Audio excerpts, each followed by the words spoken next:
ಇವತ್ತು ಸಿಂಪಲ್ಲಾಗಿ ರುಚಿಯಾಗಿ ನುಗ್ಗಿಕಾಯಿ ಸಾಂಬಾರು ಮಾಡೋ ವಿಧಾನ ತೋರಿಸ್ತೀನಿ ಬನ್ನಿ.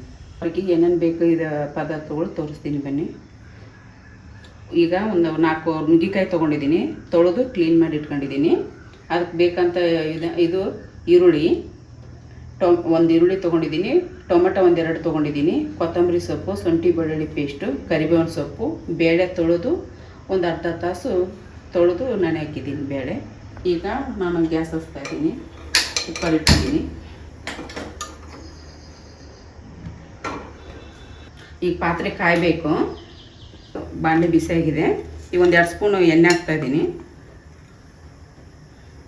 2 ಸ್ಪೂನು ಎಣ್ಣೆ ಬಿಸಿಯಾಗಿದೆ. ಈ ಸಾಸಿವೆ ಹಾಕ್ತಾಯಿದ್ದೀನಿ ಸ್ವಲ್ಪ. ಈಗ ಜೀರಿಗೆ ಹಾಕ್ತಾಯಿದ್ದೀನಿ,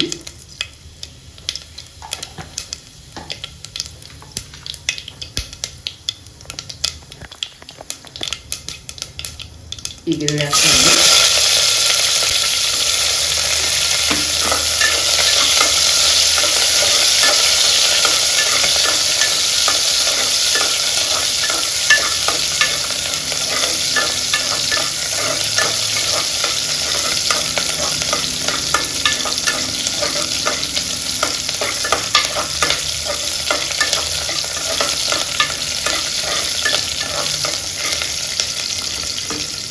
ಕರಿಬೇವು ಸೊಪ್ಪು ಹಾಕ್ತಾಯಿದ್ದೀನಿ.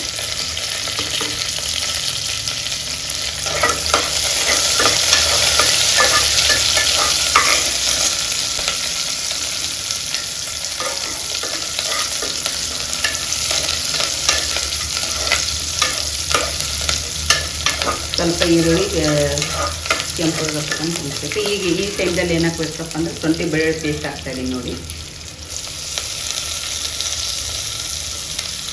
ಇದೆಲ್ಲ ಚೆನ್ನಾಗಿ ಸ್ವಲ್ಪ ವಾಸನೆ ಬರ್ತಕ್ಕಂಥ ಮಾತಾಡ್ಬೇಕು.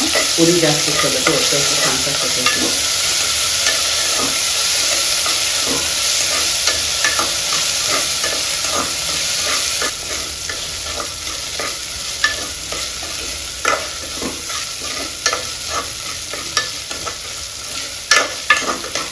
ಈಗ ಟೊಮೆಟೊ ಪೇಸ್ಟ್ ತಗೊಂಡಿತ್ತು.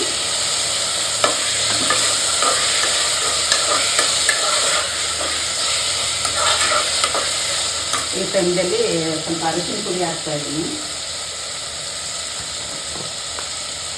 ಒಂದು ಅರ್ಧ ಸ್ಪೂನ್ ಅರಿಶಿನ ಪುಡಿ.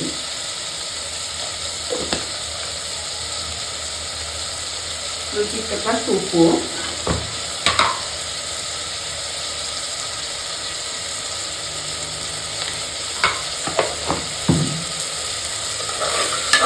ಇವೆಲ್ಲ ಚೆನ್ನಾಗಿ ಬೆಳಿಬೇಕು.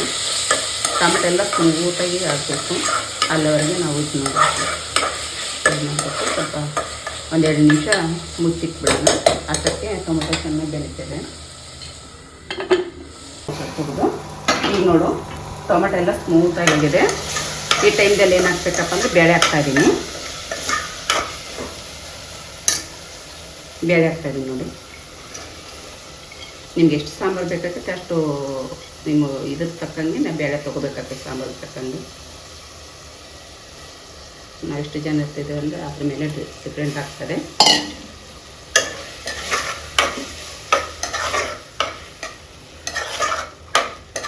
ನೋಡ್ತಾ ಇರ್ಬೋದು. ಈಗ ಈ ಟೈಮ್ದಲ್ಲಿ ಸ್ವಲ್ಪ ಖಾರ ಪುಡಿ ಹಾಕ್ಯಂತ ಇದ್ದೀನಿ. ನನಗೆ ಖಾರಕ್ಕೆ ಎಷ್ಟು ಬೇಕು ಅಷ್ಟು ಹಾಕ್ಯಂತೀವಿ. ಆಮೇಲೆ ಸಾಂಬಾರು ಪುಡಿ ಕೂಡ ಹಾಕಬೇಕು. ಇಷ್ಟು ನಾನು ಖಾರ ಹಾಕ್ತಾಯಿದ್ದೀನಿ.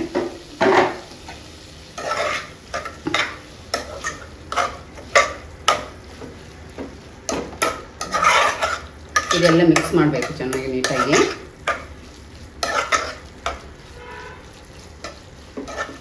ಈ ಟೈಮ್ದಲ್ಲಿ ನಾನು ಸ್ವಲ್ಪ ನೀರು ಹಾಕ್ಯಂತ ಇದ್ದೀನಿ. ನಮ್ಗೆ ಎಷ್ಟು ಬೇಕು ನೀರು ಅಷ್ಟಕ್ಕೆ ಬೇಕು. ನಮಗೆ ಗಟ್ಟಿ ಬೇಕಂದ್ರೆ ಸ್ವಲ್ಪ ನೀರು ಹಾಕಬೇಕು. ನಮಗೆ ನೀರು ಬೇಕಾದ್ರೆ ಸ್ವಲ್ಪ ಜಾಸ್ತಿ ನೀರು ಹಾಕಬೇಕಾಗ್ತದೆ. ನಾನು ನೀರು ಹಾಕ್ತಾಯಿದ್ದೀನಿ. ಈಗ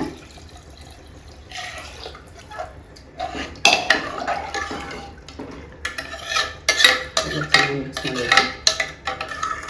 ನಾನಿನ್ನೂ ನೀರು ಹಾಕ್ತೀನಿ. ಸ್ವಲ್ಪ ಜಾಸ್ತಿ ಸಾಂಬಾರು ಬೇಕು, ಅದಕ್ಕೋಸ್ಕರ ನೀರು ಜಾಸ್ತಿ ಹಾಕ್ತೀನಿ ನಾನು ಸ್ವಲ್ಪ. ಇದಕ್ಕೆ ಸ್ವಲ್ಪ ಕೊತ್ತಂಬರಿ ಸೊಪ್ಪು ಹಾಕ್ತಾಯಿದ್ದೀನಿ.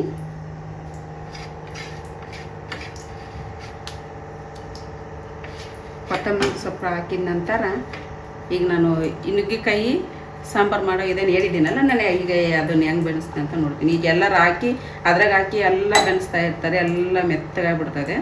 ಇದ್ರಾಗ ಹಾಕಿ ನಾನು ಸ್ವಲ್ಪ ನೀರು ಹಾಕಿ ಈ ಒಂದು ಪಾತ್ರೆಯಲ್ಲಿ ಇಡ್ತಾ ಇದ್ದೀನಿ. ಇದರಲ್ಲಿ ಒಳಗೆ ಸ್ವಲ್ಪ ಉಪ್ಪು ಹಾಕ್ತೀನಿ, ಅದಕ್ಕೆ ಅಷ್ಟೇ, ಇಷ್ಟು ಉಪ್ಪು. ಈಗ ನಾನು ಮುಚ್ಚಳ ಮುಚ್ತಾ ಇದ್ದೀನಿ. ನಾನು ಸಾಂಬಾರು ಪುಡಿ ಏನೇನು ಹಾಕ್ಬೇಕಂತ ಅವಾಗ ತೋರಿಸ್ತೀನಿ. ಇದನ್ನು ಕ್ಲೋಸ್ ಮಾಡ್ತಾ ಇದ್ದೀನಿ, ಒಂದು 3 ವಿಷಲ್ ಬರಲಿ.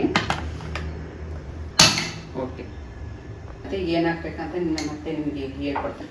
ನೋಡ್ತಾ ಇರ್ಬೋದು, ನುಗ್ಗಿಕಾಯಿ ಎಲ್ಲ ಚೆನ್ನಾಗಿ ಕುದ್ದಿದೆ, ಬಿಸಿದೆ. ಈಗ ಹಾಕಿ ಕುದಿಸೋದಿದ್ರೆ ಚೆನ್ನಾಗಿ ನುಗ್ಗಿಕಾಯಿ ಜಾಸ್ತಿ ಕುದಿಯಲ್ಲ, ಚೆನ್ನಾಗಿರ್ತದೆ ನೋಡಿ. ಈಗ ಈ ಸಮಯದಲ್ಲಿ ನಾನು ಸಾಂಬಾರು ಪುಡಿ ಹಾಕ್ತಾಯಿದ್ದೀನಿ, 2 ಸ್ಪೂನ್ ಸಾಂಬಾರು ಪುಡಿ. ನೋಡ್ತಾ ಇರ್ಬೋದು, 2 ಸ್ಪೂನ್ ಹಾಕಿದ್ದೀನಿ. ಈಗ ಹುಂಚೆನ ಹಾಕ್ತಾಯಿದ್ದೀನಿ ನೋಡು. ಯಾವತ್ತು ಹುಂಚೆನ ಮುಂಚೆ ಹಾಕ್ಯಾಬೇಡ್ರಿ, ಬೇಳೆ ಆಗಲು ಟೊಮೆಟೊ ಆಗಲು ಕುದಿಯಲ್ಲಿ, ಯಾವ ತರಕಾರಿ ಆದರೂ ಕೂಡ ಬೆನೆ ಎಲ್ಲ ಕುದಿಯಲ್ಲ, ಚೆನ್ನಾಗಿ ಗಟ್ಟಿಗಟ್ಟಿಯಾಗಿರ್ತದೆ.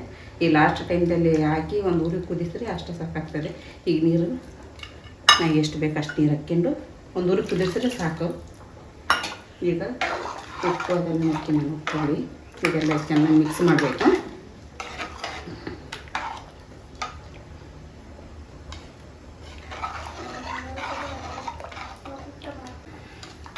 ನೋಡು, ಈಗ ನಾನು ನಿಮಗೆ ತೋರಿಸ್ತಾ ಇರ್ಬೋದು ನೋಡು, ನುಗ್ಗಿಕಾಯಿ ಎಷ್ಟು ಚೆನ್ನಾಗಿ ಬಂದವ ಪಾತ್ರೆಯಲ್ಲಿಟ್ಟು ಬೆರೆಸಿದಕ್ಕೆ.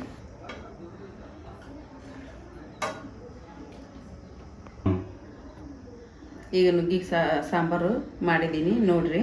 ಮುದ್ದಿಗಾಗಲಿ ಅನ್ನಕ್ಕಾಗಲಿ ಸೂಪರಾಗಿರ್ತದೆ.